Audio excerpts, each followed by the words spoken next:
Alors le préfet maritime va effectivement signer là, dans les prochains jours un arrêté réglementant notamment les mouillages en Méditerranée. Cet arrêté pose, je dirais, le cadre,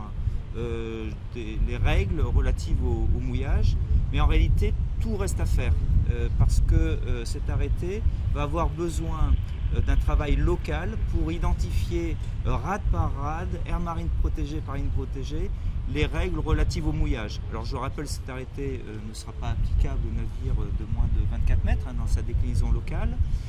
et que par ailleurs il sera nécessaire de mettre en place aussi des installations, des coffres, des mouillages pour permettre, je dirais, une bonne préservation du milieu marin. Autrement dit, il y aura des zones de mouillage, des zones d'interdiction, c'est comme ça que ça va se définir. Alors l'idée effectivement c'est qu'aujourd'hui le mouillage c'était quelque chose je dirais qui allait de soi, qui se faisait de manière tout à fait courante, sauf que le très fort développement de la plaisance nécessite aujourd'hui effectivement de mettre en place des règles un petit peu plus précises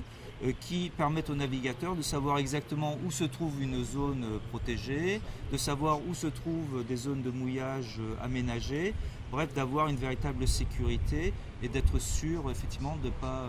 endommager le milieu marin. Avec des sanctions envisagées à partir de quand? Alors effectivement, ces sanctions n'entreront en vigueur que lorsqu'il y aura des arrêtés locaux qui permettront de réglementer. Et effectivement, il s'agira d'une infraction à la navigation, un arrêté du préfet maritime qui sera puni d'une sanction jusqu'à 15 000 € d'amende. Voilà, mais je ne suis pas très inquiet parce que je pense qu'effectivement aujourd'hui les navigateurs sont plutôt sensibilisés et déjà on observe que beaucoup de gens font très attention à la protection de l'herbier de Posidonie.